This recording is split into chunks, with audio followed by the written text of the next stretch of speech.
मत्ती की इंजील उसका 8वां बाब और उसकी 22वीं आयत।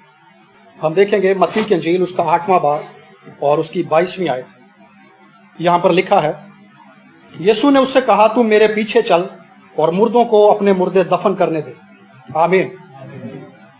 बाग़ अदन से लेकर आज तक बनीनो इंसान को गुनाह का मर्ज लाहक हो गया और गुनाह के इस कोड़ की वजह से, गुनाह की इस बीमारी की वजह से इंसान खुदा की हजूरी से दूर जा चुका है। खुदा की हजूरी से दूर जाने का मतलब यह है कि इंसान जिंदगी से दूर जा चुका है। जिंदगी से दूर जाने का मतलब यह है कि लानतों ने, बीमारियों ने, बोझों ने, तकलीफों ने बनीनो इंसान को घेर लिया और जहन्नुम और सजा इंसान का हक है, क्योंकि ये इस गुनाह की सजा है जिसने इंसान को घेरा हुआ है। और हम सब इस गुनाह के बायस खुदा के दुश्मन बन चुके हैं। लेकिन मेरे अजीजों, यहोवा पाक खुदा जो मोहब्बत है, उसने मसीह यीशु में अपने आप को जाहिर किया। उसने बदन में अपनी मोहब्बत को जाहिर किया ताकि हम सब इस गुनाह के कोड़ से, इस गुनाह की बीमारी से, जिसके नीचे बनीनो इंसान दबता चला जा रहा था, हम सब आजाद कर दिए जाएं। खुदा यीशु मसीह इस जमीन पर इसीलिए आया ताकि वो सलीब पर अपनी जान दे। मरकस की इंजील में लिखा है कि इब्ने आदम इसलिए आया कि वो अपनी जान बथेरों के बदले फिदिये में दे दे। वो अपनी जान को फिदिये में देने के लिए आया था। और इसीलिए खुदा यीशु मसीह ने इस शख्स से कहा, जो यहाँ पे जिसका जिक्र हमने पढ़ा, ये शख्स खुदा यीशु मसीह के पास आया है और यीशु मसीह की पैरवी करना चाहता है, लेकिन खुदा ने इससे कहा कि मुर्दों को अपने मुर्दे दफन करने दे। यानी वो लोग जो रूहानी तौर पर मुर्दा हैं, उनको जिस्मानी तौर पर मुर्दा लोगों को दफन करने दे, लेकिन तू मेरे पीछे चल। मेरे अजीजों, तौबा ये नहीं है कि हम चर्च में आए, हम अपने घर में इबादत करवाएं या हदियां दें या चर्च में दरियां बिछाएं, बल्कि तौबा इससे आगे का स्टेप है। खुदा ने यहां पर कहा, तू मेरे पीछे चल। यूहन्ना बपतिस्मा देने वाले ने सदूकियों से कहा था कि तौबा के मुआफिक फल लाओ। अक्सर लोग तौबा इसलिए करते हैं, जब उन पे परेशानियां आ जाती हैं, बीमारियां आ जाती हैं, तो वो मौत के खौफ से तौबा कर लेते हैं। लेकिन जब हालात बदल जाते हैं तो फिर से वो वापस अपनी पुरानी जिंदगी में चले जाते हैं। कुछ लोग अपने मसाइल की वजह से तौबा करते हैं, बपतिस्मा लेते हैं, लेकिन हालात नहीं बदलते। और जब वो देखते हैं कि हालात तो बदल नहीं रहे, तो वो फिर से अपना पुराना तर्ज जिंदगी शुरू कर देते हैं। मेरे अजीजों, तौबा अपने तर्ज जिंदगी को बदलने का नाम है, अपने लाइफस्टाइल को बदलने का नाम है, अपनी जिंदगी को यीशु की पैरवी में आगे बढ़ाने का नाम है। हम यीशु को देखें और यीशु के पीछे चलें, जैसे खुदा ने इस शख्स से कहा था कि मेरे पीछे हो ले। जैसे अब्राहम से खुदा ने कहा था कि अपने नातेदारों के बीच में से निकल और मेरे पीछे हो ले, उस मुल्क में जा जिसका मैंने तुझे हुक्म दिया है। हमें खुदावंद के पीछे चलना है और खुदावंद की लाइफ को देखना है, खुदावंद यीशु के लाइफस्टाइल को देखना है कि किस तरह से खुदावंद यीशु मसीह जब इस जमीन पर थे तो किस तरह मूव करते थे। हम जब उस तरीके से मूव करते हैं तो ये एक हकीकी तौबा है, जिसकी तवक्को खुदा हमसे करता है कि ना सिर्फ हम तौबा कर लें, अपने गुनाहों का पछतावा करें, बल्कि अपनी जिंदगी को यीशु की पैरवी में लेकर आगे बढ़ें, अपने लाइफस्टाइल को चेंज करें। यही खुदावंद चाहता है कि हम अपनी फेलोशिप को चेंज करें। बहुत सारे लोग तौबा कर लेते हैं लेकिन वो अपनी फेलोशिप को चेंज नहीं करते। पीछे चलने का मतलब यही है कि उन दोस्तों को, उन रिश्तेदारों को, उस फेलोशिप को, उस रफाकत को जिसका ताल्लुक खुदा से नहीं है, वो लोग जो खुदा से दूर हैं, उनके दरमियान में रहना छोड़कर मेरे लोगों के साथ रह, मेरे पीछे चल, मेरे साथ रह, मुझे देख, मेरे कलाम को सुन। और वो लोग जो खुदावंद के पीछे चलते हैं, मेरे अजीजों, खुदा यीशु मसीह ने कहा था कि मेरी भेड़ें मेरी आवाज सुनती हैं। ये बात श्योर है, इसमें कोई शक नहीं है कि वो लोग जो यीशु की पैरवी करते हैं, खुदा उनसे कलाम करता है, खुदा उनसे बात करता है। अक्सर लोग सोचते हैं कि खुदा हमसे कलाम नहीं करता। इसका मतलब यह है कि वो खुदा के साथ एक वीक रिलेशन के अंदर है। कमजोर ईमान असल में कमजोर रफाकत का नतीजा है और कमजोर रफाकत खुदा के साथ कमजोर रिश्ते का नतीजा है। जब हमारा रिश्ता खुदा के साथ कमजोर होता है तो हम खुदा के साथ फेलोशिप में आगे नहीं बढ़ सकते, हम उस जगह पर नहीं जाते जहां पर खुदा हमसे कलाम करता है। लेकिन बगैर खुदा का कलाम सुने हम आगे नहीं बढ़ सकते। लिखा है कि ईमान सुनने से पैदा होता है।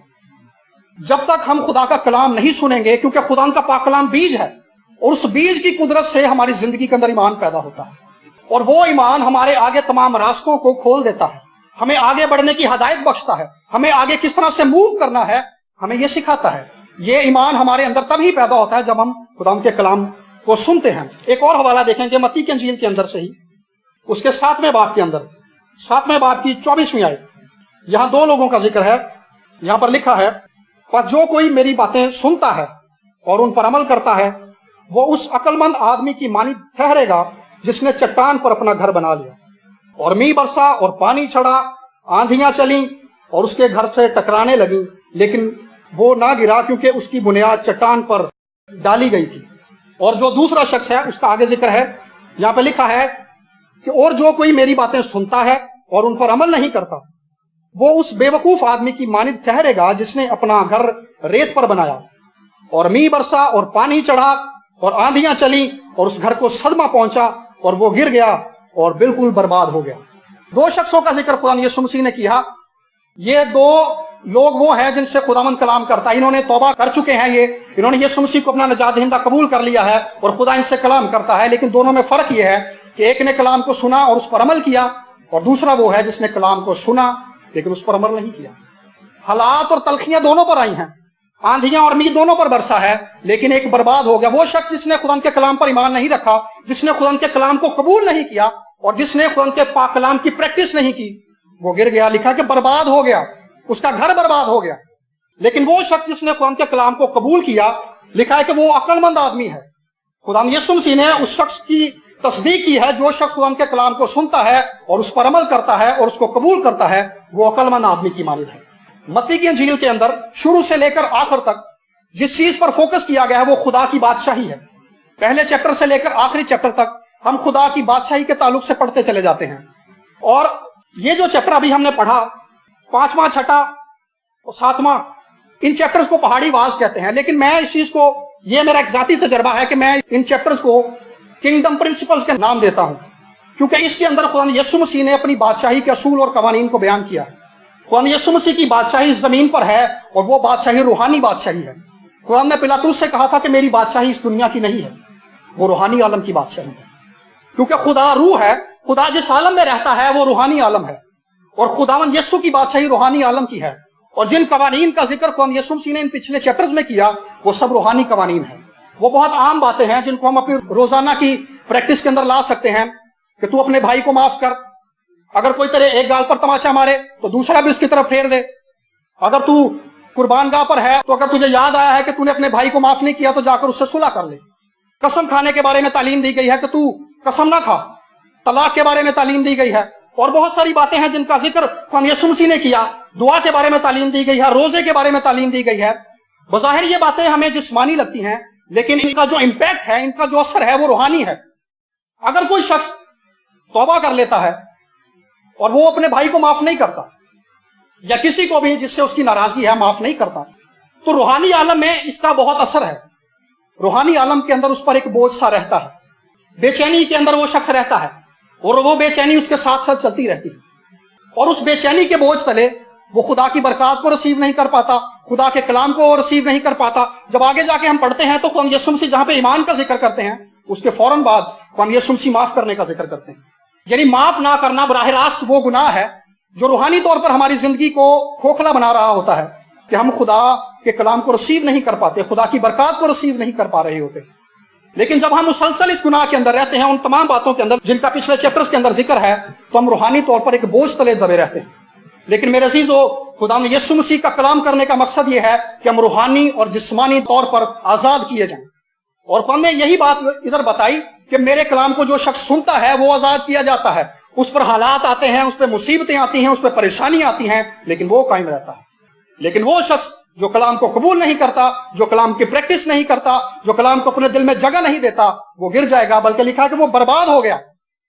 और बहुत सारी बातें हैं। एक और बात जो इस शख्स के ताल्लुक से, इन दोनों के ताल्लुक से मैं करना चाहूंगा कि बहुत सारी चीजें हैं जो रूहानी आलम में हमें दबाती हैं। इनमें से एक चीज ये है कि हमारे ख्यालात, बाज़ औक़ात हम बैठे होते हैं और हम वर्शिप कर रहे होते हैं, बाज़ औक़ात हम प्रस्तिश कर रहे होते हैं, गीत गा रहे होते हैं, घर में दुआ कर रहे होते हैं, कलाम पढ़ रहे होते हैं, लेकिन अचानक से ख्याल हमारे दिमाग में दाखिल होता है और वो ख्याल हमें इतना दूर ले जाता है कि हमें याद ही नहीं रहता कि हम तो दुआ में बैठे हुए थे।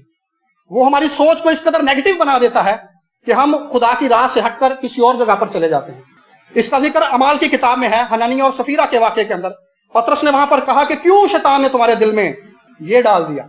यानी इब्लीस जो है, हर उस शख्स के दिल में जो खुदा के कलाम को कबूल कर रहा होता है, एक ख्याल डालता है और उस ख्याल के वसीला से उसको दूर ले जाता है। और दूसरी इसकी कंडीशन यह है, जिसका जिक्र खुदा यीशु मसीह ने किया मत्ती की इंजील के अंदर 9वें बाब की 4थी आयत के अंदर, जब एक मफलूज शख्स को खुदा यीशु मसीह के पास लाए تو खुदावंद ने उससे कहा कि तेरे गुनाह माफ हुए। तो फकीह फरीसियों ने कहा कि जमीन पर गुनाह माफ करने का इख्तियार तो किसी को नहीं है। तो खुदा यीशु मसीह ने उनसे कहा कि तुम क्यों अपने दिल में बुरे ख्याल लाते हो।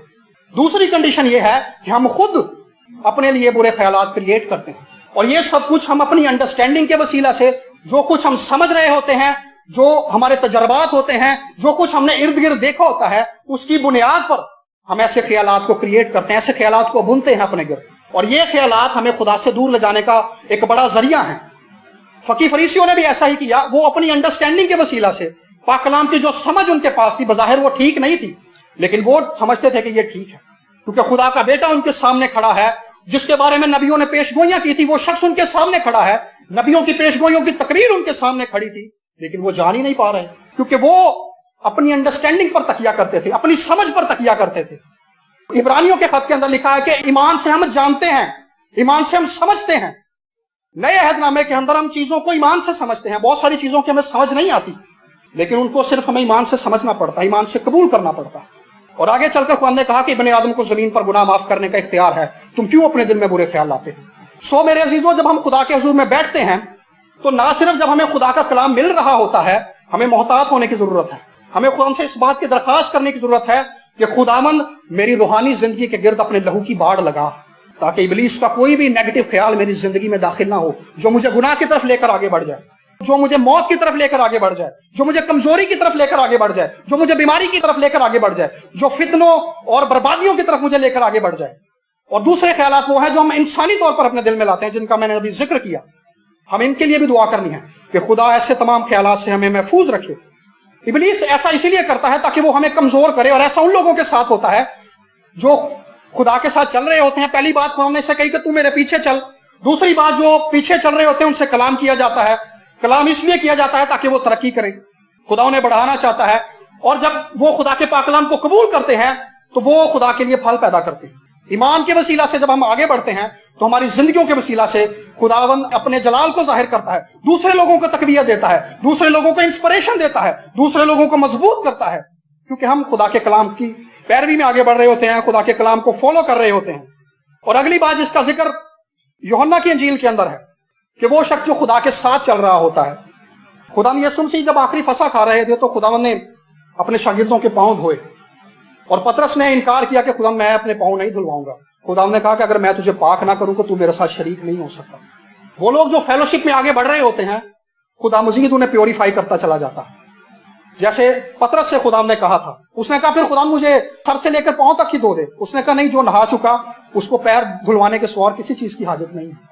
जब हम हर रोज डेली बेसिस पर खुदा की हजूरी में जाते हैं, खुदा के कलाम को रिसीव करते हैं, तो खुदा हमें प्योरीफाई करता है, हमारे ख्यालात को ट्यून करता है, हमारी सोचों को ट्यून करता है, हमारे रवैयों को ट्यून करता है, और हमारी जिंदगी को, जिसको हम यीशु मसीह के ताबे कर चुके होते हैं, अपने पाक कलाम के मुताबिक, यीशु मसीह की जात के मुताबिक ढालना शुरू कर देता है। और ये पाकीज़गी का वो लेवल है जिसका जिक्र यशायाह ने 6 बाब के अंदर एक जिक्र किया कि मैंने खुदावंद को बहुत बुलंदी पर एक ऊंचे तख्त पर बैठे देखा। इससे पहले भी वो नबूवतें कर रहा था, इससे पहले भी उसे खुदावंद का कलाम मिल रहा था, इससे पहले भी उसे खुदावंद का कलाम मिल रहा था और वो खिदमत कर रहा था। लेकिन उसकी लाइफ के अंदर एक मकाम ऐसा आया जब खुदावंद ने उसे प्योरीफाई किया और उसने खुदावंद का जलाल देखा। उसने देखा कि खुदावंद एक बुलंदी पर, एक ऊंचे तख्त पर बैठा है और उसकी पोशाक के दामन से हैकल मामूर हो गई है। और उसने सराफीन को देखा जो खुदा की परस्तिश कर रहे थे, और परस्तिश करते हुए उसने सुना कि वो कह रहे हैं कि कुदूस कुदूस कुदूस खुदावन रब्बुल अफवाज। और लिखा है कि उसकी आवाज, सराफीन की आवाज के सबब से आस्थानों की बुनियादें हिल गई। और उसने उस रोज इकरार किया कि खुदावन, मैं, यसाया ने यह इकरार किया कि खुदा मैं निजस लब लोगों में बसता हूं, मैं तो नापाक लोगों में बसता हूं, मुझे पाक कर। तो अगले ही लम्हे लिखा है कि एक फरिश्ते ने मज़बा पर से कोयला उठाया और उसकी जुबान को लगा दिया और लिखा है कि तेरा कफारा हो गया। खुदा की हजूरी में रहते हुए हम तकदीस की तरफ आगे बढ़ते चले जाते हैं, और जो लोग तकदीस में आगे बढ़ते हैं, खुदावन उनको अपनी हजूरी के अजीबो गरीब तजर्बात से नवाजता है। अपनी जात के ताल्लुक से खुदा हैरान कुन बातें उनको बताता है, और ऐसी बातें जो पहले किसी के गुमान में भी नहीं होती, जो खुदा की जात के ताल्लुक से होती हैं, खुदा उन पर रिवील करता है। मुझे याद है चंद दिन पहले मैं अपने ऑफिस में था और मैं दुआ कर रहा था, और अचानक से मैंने एक कोटेशन पढ़ी चार्ल्स फिनी की, और उस बात को पढ़ने के बाद मैं फौरन दुआ करना शुरू हो गया। हालांकि मैं अपना काम कर रहा था, लेकिन मैंने अपनी आंखें बंद की और कमरा बंद था। और आप यकीन करें कि उस वक्त खुदावंद की हजूरी इस तौर से उस कमरे में आ गई कि मेरी जिस कुर्सी जिस पर मैं बैठा था वो ऐसे मूव करना शुरू हो गई।